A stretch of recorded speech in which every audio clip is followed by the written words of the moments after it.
यह कहाँ ज़मीन ले ली। महाराज जी, इस सुनसान बीहड़ में कौन आएगा हनुमान जी के दर्शन करने। तब श्री मुख से यही शब्द निकले थे, देखना एक दिन यहाँ नगर बस जाएगा।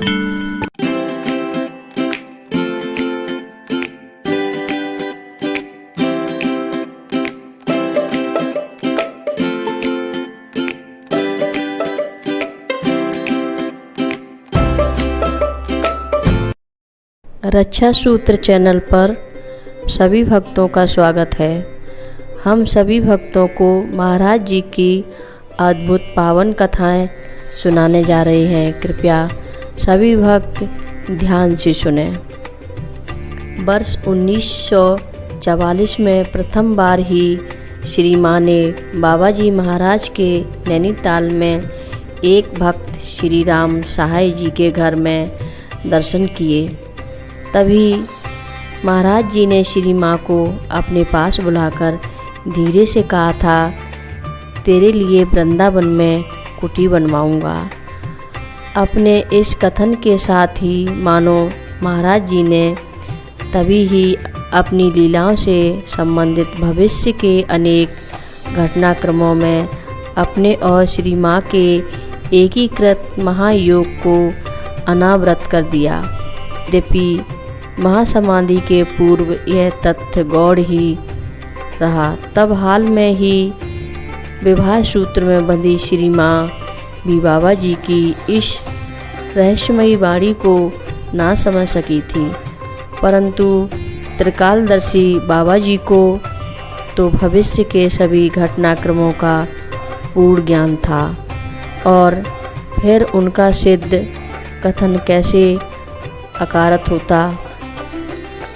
अस्तु 5वें दशक में ही वृंदावन में परिक्रमा मार्ग में श्री ठाकुर हनुमान जी का मंदिर एवं आश्रम क्षेत्र अपना वर्तमान स्वरूप लेने लगा और वृंदावन में श्री माँ महाराज जी की अभी लघु कुटी ही नहीं वरन एक विशाल क्षेत्र में बाबा नीम करोरी आश्रम एवं श्री ठाकुर हनुमान मंदिर तथा श्री वृंदावनेश्वरी के भी मंदिर बन गए।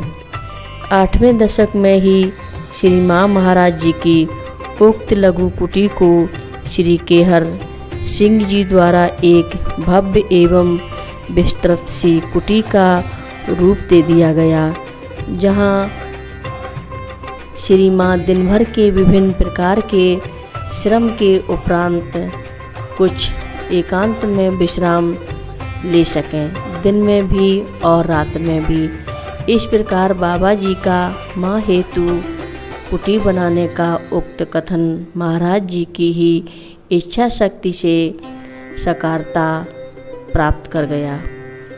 परिक्रमा मार्ग में स्थित उस उबड़ खाबड़ जनहीन बेहद क्षेत्र को, जहाँ केवल करील गोखरू की झाड़ियों एवं कांटों का साम्राज्य था तथा जहाँ सूरज ढले जान माल भी सुरक्षित न रह पाते थे, महाराज जी ने अपनी पावन पदरज से पवित्र कर सुभूमि बना डाला।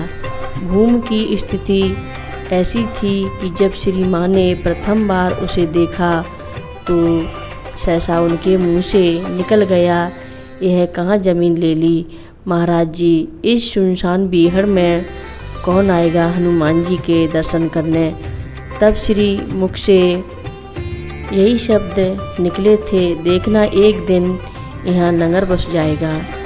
और मनसा सिद्धि महाराज जी का उक्त कथन आज इतना सार्थक रूप ले चुका है कि आश्रम क्षेत्र के पूर्व पश्चिम उत्तर दक्षिण सभी क्षेत्रों में मंदिरों, आश्रमों, आवासीय भवनों, धर्मशालाओं की बारिशी आ गई है। कंकरीली पथरीली धूल भरी सड़क भी पक्की हो गई।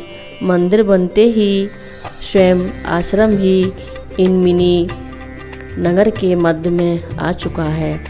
आश्रम के दक्षिण की ओर जो हनुमान मंदिर श्री जयपुरिया द्वारा बनवाया गया तथा उसमें जो हनुमान मूर्ति स्थापित है वह अपने में ही वृंदावन धाम का एक अनुपम श्रृंगार बन गई है, जिसकी वस्त्र अलंकारों से सुसज्जित अनुपम सुंदरता देखते बनती है। यह मूर्ति जब प्रतिष्ठापन हेतु वृंदावन आश्रम पहुंची तो प्रबंधकों और भक्तों ने इसे खंडित पाया। बहुत उदासी छा गई आश्रम में कि खंडित मूर्ति का प्रतिष्ठापन तो हो नहीं सकता और कि दूसरी मूर्ति ना मालूम कब उपलब्ध होगी। अंतर्यामी त्रिकालदर्शी बाबा जी सारी स्थिति देख रहे थे। तभी तत्काल कानपुर पहुंचकर कुछ परिकरों के साथ रातों रात चलकर वृंदावन आश्रम पहुंच गए। अनजान बने बाबा जी महाराज ने लोगों से वस्तु स्थिति पूछ जानकर कहा, कहाँ खंडित है मूर्ति? सब झूठ बोलते हैं, दिखाओ हमें। और जब क्रेट में मूर्ति को पुनः महाराज जी के सामने खोला गया तो मूर्ति कहीं से भी खंडित न पाई गई। केवल महाराज जी के अलौकिक दिव्य दृष्टिपात से ही पुनः पूर्ण हो गई।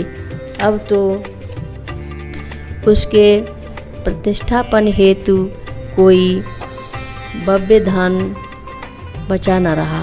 आज हजारों की संख्या में भक्तगण तथा वृंदावन परिक्रमा मार्ग करते उस मार्ग से गुजरते लोगों को हनुमान जी दर्शन ही नहीं देते, उनकी मनोवांछा की भी पूर्ति करते हैं। बाबा जी का तत्वपीठ मंदिर भी आश्रम के ही प्रांगण में बना है, जहां उनकी मूर्ति का प्रतिष्ठापन वर्ष 1981 की बसंत पंचमी को संपन्न हुआ और जहां निष्ठावान भक्त बाबा जी से अंतर्मन से प्रार्थना कर अपनी मनोकामनाएं पूर्ण करवा लेते हैं।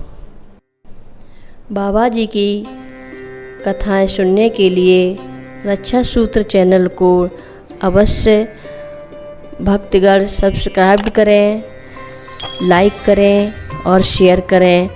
कमेंट बॉक्स में लिख भेजें, जय नीम करोरी बाबा जी महाराज